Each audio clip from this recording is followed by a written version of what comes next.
우리 다 같이 열왕기상 2장 1절의 말씀 같이 합독해 보도록 하겠습니다.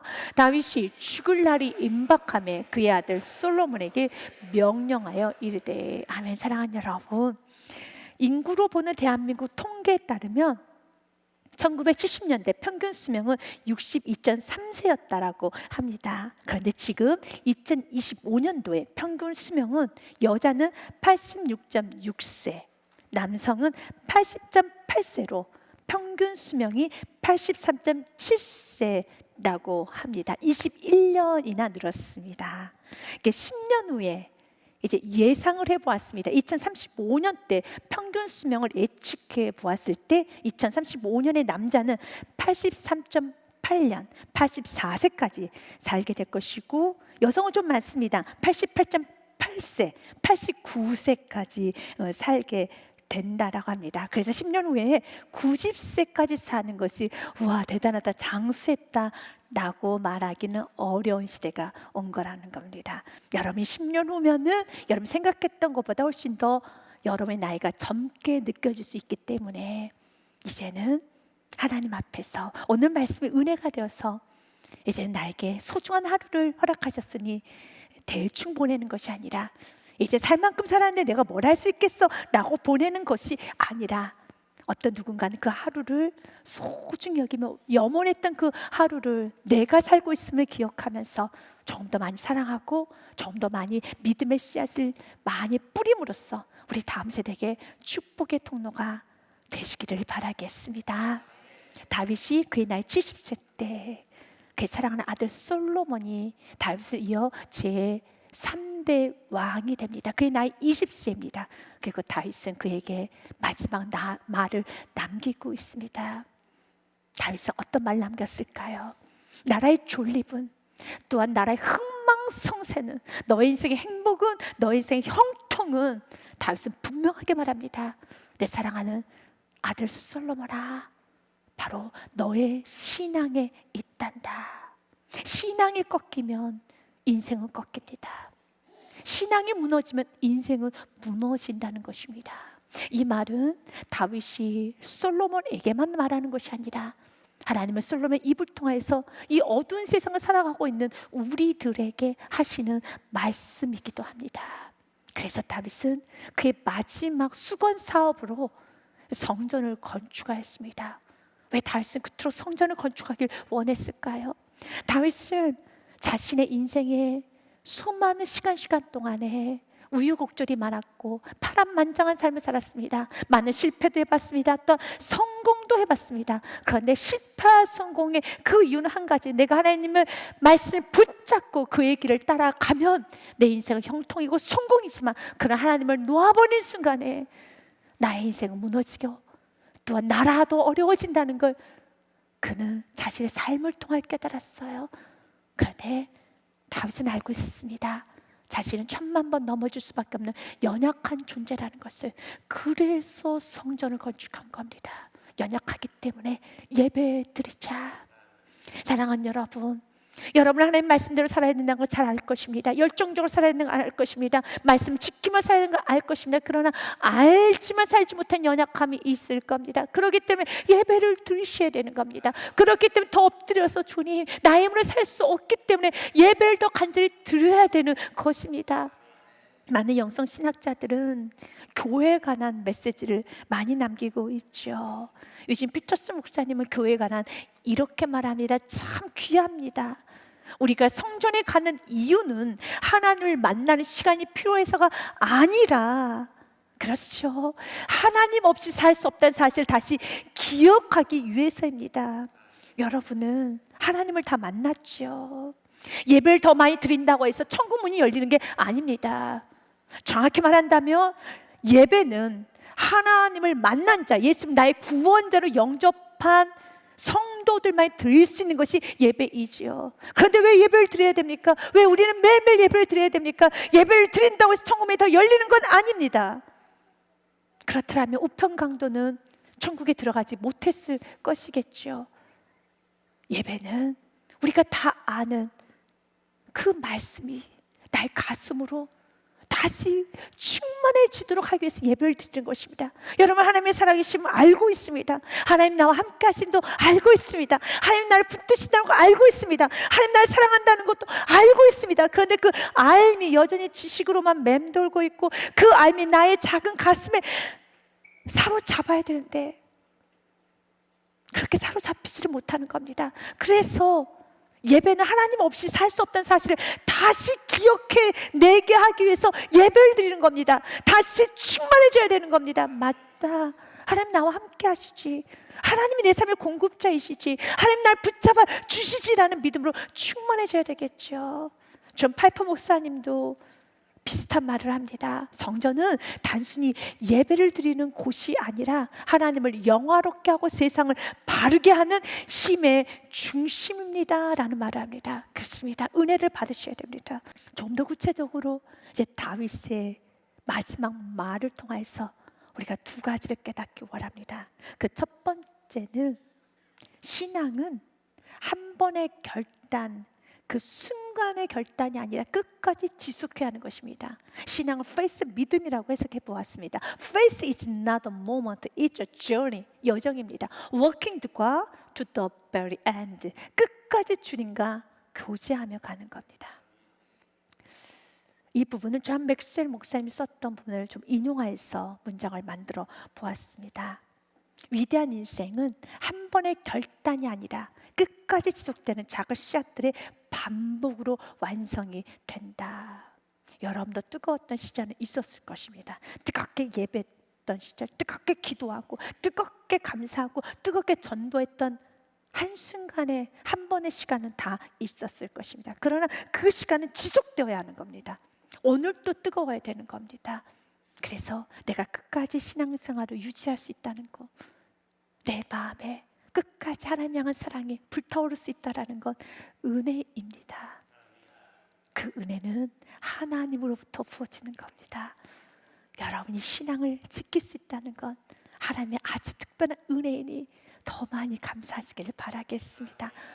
우리가 다윗이 솔로몬에게 명령했던 것처럼 하나님 말씀대로 지키고 하나님의 말씀대로 살아가며 진실이 살아가는 삶 다 알죠. 그러나 어려울 때가 있어요.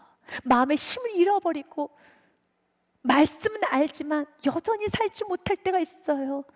그래서 다윗은 3절과 4절에 그 명령의 말씀을 하기 전에 2절의 말씀부터 선포한 겁니다.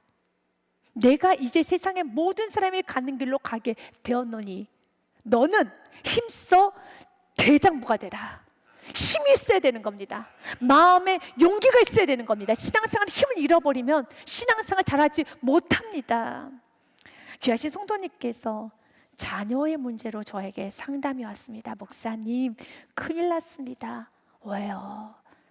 사랑하는 자녀가 지금 모든 걸 다 포기하려고 합니다. 아무것도 하고 싶지 않다라고 하네요. 어떡해요? 설득을 해보셨나요? 네, 많이 해봤어요. 지금까지 한 것이 너무 아깝지 않느냐? 왜 이렇게 어리석은 선택을 하느냐? 이번만 참으면 너의 길이 쉬워지는데 지금까지 너에게 투자하고 지금까지 너에게 한 모든 것이 다 없어지는 건데 왜 그래? 라고 하면서 이성적 설득도 해봤고 눈물로 호소도 해봤는데 자녀가 전혀 미동이 없어요. 그만하겠대요. 아무것도 하지 않겠대요. 어떡해요? 라고 찾아왔어요. 그때 제가 성도님에게 이런 말 했어요. 아, 네, 지금 자녀가 마음에 힘을 잃어버렸기 때문에 기도를 해줘야 될 것 같아요. 사랑하는 여러분, 자녀가 왜 모르겠습니까? 알지요. 너무 자기까지 했던 모든 시간이 다 없어진다는 걸 왜 모르겠습니까? 알죠. 그러나 그 순간, 그날, 그 시대는 홀로이 감당해야 되기 때문에 힘든 거예요. 부모가 대신해 시험을 치러줄 수도 없어요. 부모가 대신해 운동을 해줄 수도 없어요. 부모가 대신해서 친구 관계를 맺어줄 수도 없어요. 여러분도 마찬가지 않습니까? 홀로 그 직장에서, 그 공간에서, 그 시간에는 여러분 오롯이 홀로 감당해야 되기 때문에 마음의 힘을 잃어버리면 무섭지요. 두렵지요. 누가 도와줍니까? 누가 대신해서 인생을 살아줍니까? 대신해서 여러분 직장 일을 해줍니까? 대신해서 그 사람과 만나줍니까? 그래서 공황장애라는 것도 오는 거고, 불안장애도 오는 거고, 우울증도 오는 거예요. 너무 힘들어요. 알아요. 이성적으로 압니다. 그런데 무서워요. 감당이 안 돼요. 힘을 잃어버렸기 때문에. 그래서 기도해 줘야 돼요. 우리는 신앙생활, 하나님 말씀대로 사는 거, 내가 책임 있게 사는 거, 내가 열심히 사는 거 알죠. 그런데 오늘이 버거워서 그 공간에 숨이 막혀서 떠나고 싶을 때도 있죠. 여러분, 어딘가 사라져보고 버리고 싶을 때도 있지요. 그래서 다윗은 앞으로 나라를 이끌어가면서 참 많은 일을 겪게 될 사랑하는 아들 솔로몬에게, 내 아들아, 오늘 시간 동일하게 여러분에게도 말합니다. 내 사랑하는 아들아, 내 사랑하는 딸들아, 너는 힘써 대장부가 되라. 힘있게 용기 있게 살아가라. 그러나 그 힘과 용기는 여러분 마인드 컨트롤 한다고 해서, 이성적으로 자신을 설득한다고 해서, 그래 이처럼 좋은 환경에서 이것만 견디면 돼, 이것만 하면 돼, 그러나 힘들죠. 못하는 거죠. 뛰쳐나오고 싶죠. 이건 내가 마인드 컨트롤 한다고 되는 것이 아니라 하나님과 동행하며 죄를 지어서는 안 되는 거예요. 그래서 힘써 대장부가 되고, 그 힘은 3절과 4절처럼 말씀을 지킬 때 힘이 나오는 겁니다. 여호와의 명령을 지켜 그 길로 행할 때 힘이 나는 겁니다. 여러분 죄를 지어봤던 경험이 있을 겁니다. 죄를 지으면 어떻습니까? 여러분 죄를 지었다 해서 하나님께서 우리를 미워하거나 정죄하거나 하나님 우리를 버리지는 않습니다. 하나님 우리가 죄인 되었을 때 구원하셨고, 죄를 지었다 해서 하나님은 전혀 놀랄 일은 없습니다. 죄인이었을 때 구원하셨기 때문에, 죄를 지었다고 해서 하나님께서 어머 어떻게 저럴 수가 있어, 어떻게 저런 죄를 지을 수 있어 라고 하면서 늘 동글동글하게 뜨시면서 마치 처음 보는 광경인 것처럼 그렇게 하지 않습니다. 죄인을 구원했기 때문에 알고 계십니다. 그러나 왜 죄 짓지 말라고 하는지 아십니까? 죄를 지면 내가 힘을 잃어요. 내가 혈기를 부리고, 내가 분노하고, 내가 하나님 말씀에 불순종하고, 하나님께서 나에게 원하시는 삶을 살지 않으면 점점 나의 영혼의 힘을 잃어가요. 세상 종교에 취하면 점점 내 영혼의 힘을 잃어가요. 여러분이 끊임없이 믿음 없이 살아가기 시작하고, 여러분이 세상에 기웃기웃거리며 여러분이 힘을 잃어가요. 그래서 그 힘은 하나님 말씀을 지킬 때 나오는 것이기 때문에, 사랑하는 아들 솔로몬아, 끝까지 여호와의 말씀을 붙잡고 살라는 것입니다. 여러분 하나님의 말씀을 붙잡고 사시기를 바라겠습니다. 그리고 두 번째로, 여러분 신앙생활은 분별할 수 있어야 됩니다. 신앙은 분별하며 지켜내야 하는 것입니다. Faith, 믿음이란 is not simple, 간단하진 않습니다. It's a journey. Work with discernment to the very end. 분별하면서 가셔야 합니다. 다윗은 3명의 인물을 드러내어서 유언합니다. 요압과 시므이는 제거하라, 그리고 바르실레에게는 축복하여라 라는 말합니다. 왜 다윗을 요압과 시므이를 제거하라고 했을까요? 요압의 말씀부터 먼저 보도록 하겠습니다.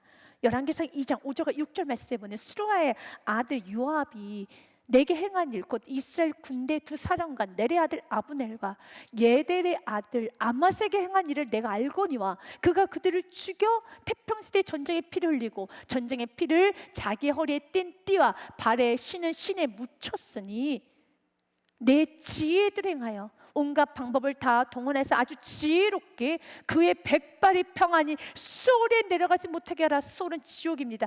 지옥조차도 평안히 가지 못하도록 끝까지 제거하라는 무서운 말을, 유언을 남깁니다. 개인적인 감정에 들어가서 일까요? 아닙니다. 왜냐하면 요압을 제거하지 아니하면 5절 말씀처럼 태평성대가 오지 않기 때문에 그렇습니다. 동일하게 우리 안에 요압을 제거해야 됩니다. 우리의 삶에 태평성대가 오기 원한다면, 우리의 가정에 샬롬이 찾아오기 원한다면, 나의 마음 안에 샬롬이 있고 원한다면 요압을 제거하셔야 합니다.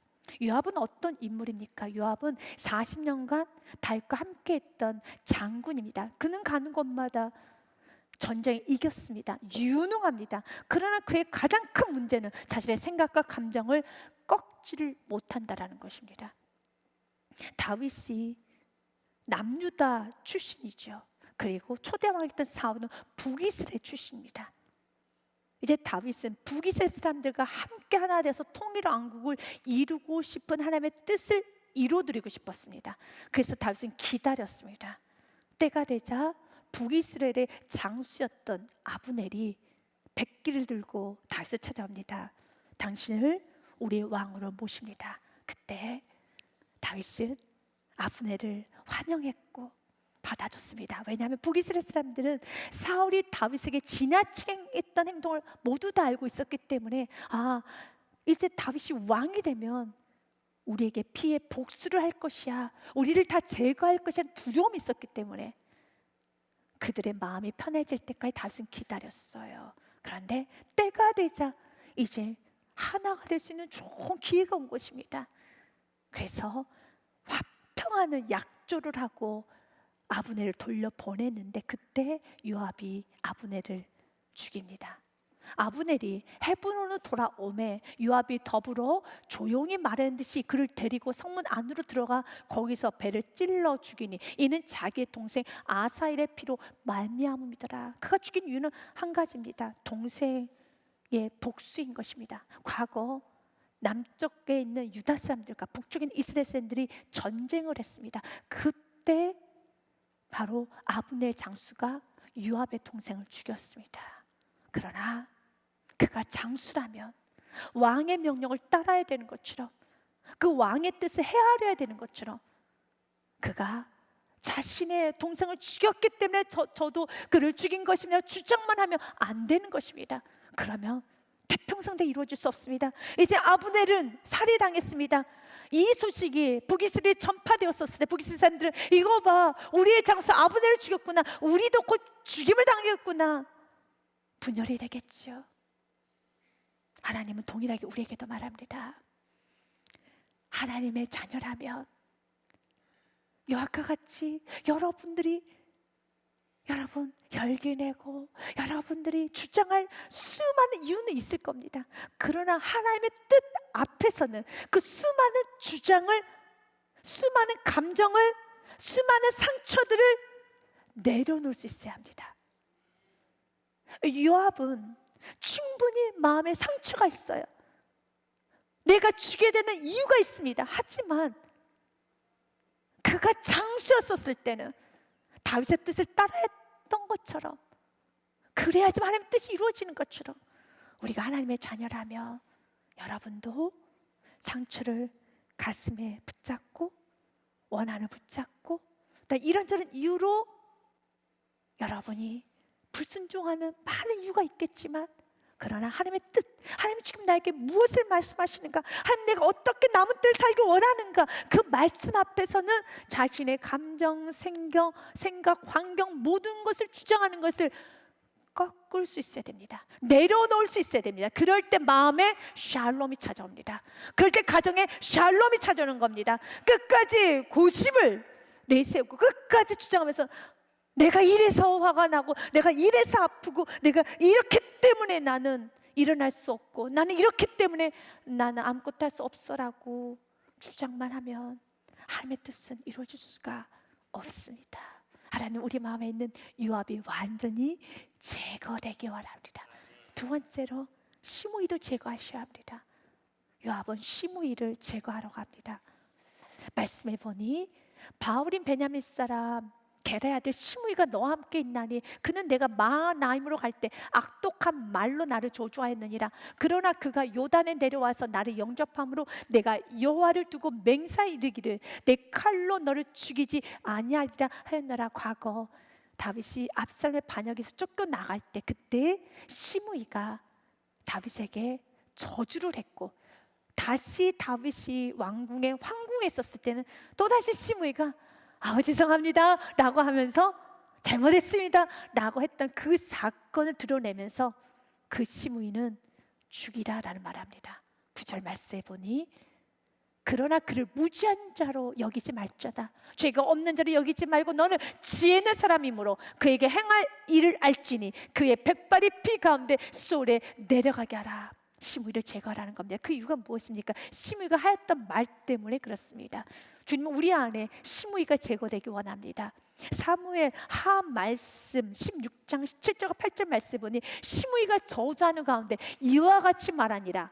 피를 흘린 자여, 다윗을 향해서 말하는 겁니다. 사악한 자여 가거라 가거라. 8절 말씀에 보니 사울의 족속의 모든 피를 여호와께서 내게로 돌리셨도다. 그를 이어서 내가 왕이 되었으나 여호와께서 나라를 내 아들 압살롬의 손에 넘기셨도다. 보라, 너는 피를 흘린 자이므로 화를 자초하였느니라 하는지라. 시므이는 다윗과 함께 23년간 같이 여러분 동행했던 자입니다.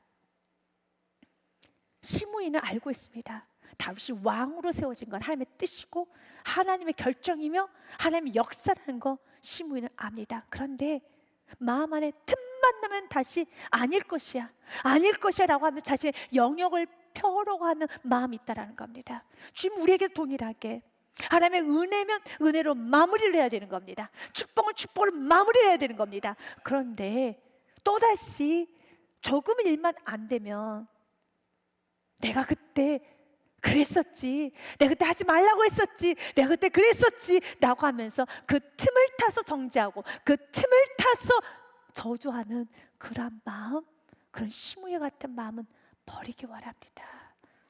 그리고 하나님께 사신 일은 하나님께 영광을 올려드리고 부족한 건 구해야겠죠. 하나님께서 은혜로 여러분 인생 이끌어 오셨다면 끊임없이 과거를 여러분 되돌리면서 계속적으로 읊는 것이 아니라 23년이 지났는데도 여전히 이거 봐, 사울의 왕과 후손이 왕이 되는 게 맞았어 라고 하면서 여전히 그 마음에 가슴에 원한을 품고 사는 것이 아니라 인정할 건 인정해야죠.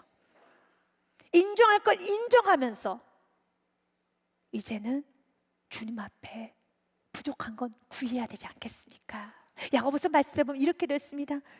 이제는 구하라는 겁니다. 야고보서 1장 말씀에 보니 너희 중에 누구든지 지혜가 부족하거든 모든 사람에게 후히 주시고 꾸짖지 아니하시 하나님께 구하라. 그리하면 주시리라. 주님께서 주십니다. 그렇기 때문에 이제는 여러분 과거를 끊임없이 여러분 읊으면서 분열을 일으키는 것이 아니라 은혜는 은혜로 마무리하고 감사는 감사로 마무리하고 축복은 축복으로 마무리하면서 부족한 건 채워가며 가시기를 바랍니다. 이제 마지막으로 바르실레는 더 충만하게 여러분 안에 채워가야 되는 겁니다. 마땅히 길라 바르실레 아들들에게 은총을 베풀어 그들 내 상에서 먹는 자 중에 참여하게 하라. 왕처럼 대우해 주어라. 내가 내 형 압살롬의 낯을 피하여 도망할 때 그들이 내게 나왔느니라. 어려웠을 때 힘들었을 때 도왔다라는 겁니다. 그렇습니다. 이제는 우리가 어렵고 힘들 때는 바르실레 같은 마음으로 도와줘야 되는 겁니다. 시므이 같이 내가 하지 말랬지 라고 하며 여러분 마음에 아픔을 주고 또한 상처를 주는 것이 아니라 이제 바르실레처럼 가장 어렵고 힘들 때는 담이 되고 힘이 되어줘서 도와줄 때 그때 진정한 샬롬의 역사가 일어납니다. 화평케 되는 것입니다. 사랑하는 여러분, 이번 한 주간에도 여러분의 삶에 여러분의 신앙을 지키시고 더 하나님을 사랑하시고 그리고 마음 안에 있는 이기적인 유압은 제거하시고 또한 여러분 끊임없이 인정하지 못하는 여러분 시므이도 제거하시고 항상 하나님 편에 서 있는 바르실레로 충만해서 승리로 나아가시기를 주님의 이름으로 축복드립니다.